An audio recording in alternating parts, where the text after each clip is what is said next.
So we're here today with Nicky Henderson down at Seven Barrows ahead of the BetMGM Clarence House Chase, which is set to return to Ascot for the first time in 2 years due to weather.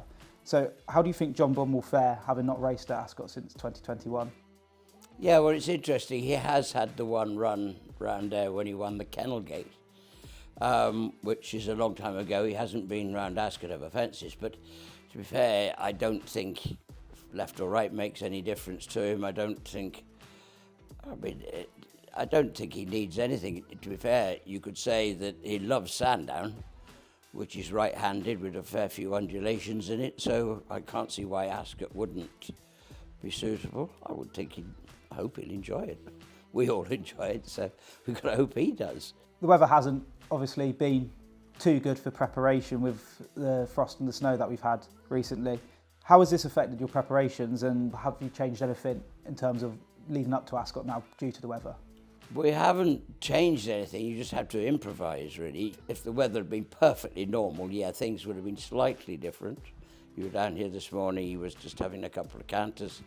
Had we been able to, we normally school on a Thursday, so in all probability he would have schooled this morning if we could have done. Now that you can't do. But our all-weather is very good, it's riding very, very well. So that's, we can keep going on that. He worked on the grass on Tuesday when we were -4, but we're very lucky. The grass here, we just have a new strip of ground for when we want one. So that wasn't a problem. I mean, it might be, the snow is the only thing that does get in our way. He's a horse that thrives on just don't change anything. Just leave him in his routine, and as long as he knows what he's going to do every day, he's got a diary, and I promise you he knows it. And as long as you stick to it, that's fine. Interrupt it or change it, and you can fluster him quite easily. He gets, he doesn't like change. So last year he finished second to Elixir de Nuts in the same race. Do you feel he can go one better this year? Well, I think you have to say that doesn't tell the whole story. That the fact he was second, he was beaten ahead in the end, but he had made a shocking mistake coming down the hill, which cost him. I mean, you're talking about dozens of lengths, not just a length or two, and he nearly got back. If he had, it would have been a staggering performance. But there you go, he got beaten on the day. Jonbon is set to face Willie Mullins' horse Energumene as well.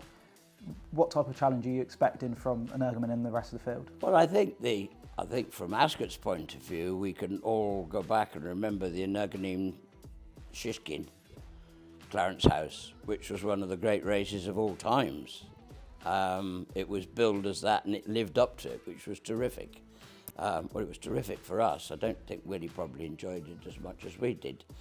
But, it looks as if he's coming back. He was impressive on his comeback run a few weeks ago in Energumene. So, it looks as if we're going to have a redo, but instead of Shishkin, it's going to be Jonbon that's going to have to do battle with him.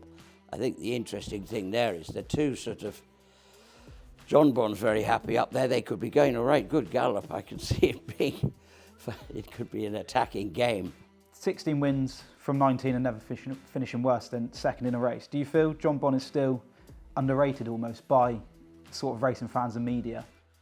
I think he was, and I think in the Tingle Creek there the other day, the crowd had got really behind him, which is nice. I think he deserves it. He's been playing at the top table for quite a while now. We've been very lucky because these 2 milers have sort of joined in one after another, from Sprinter Sacra, Altior, Shishkin, and then Jonbon. So it's been they've slotted in nicely, one behind the other. But it would have been,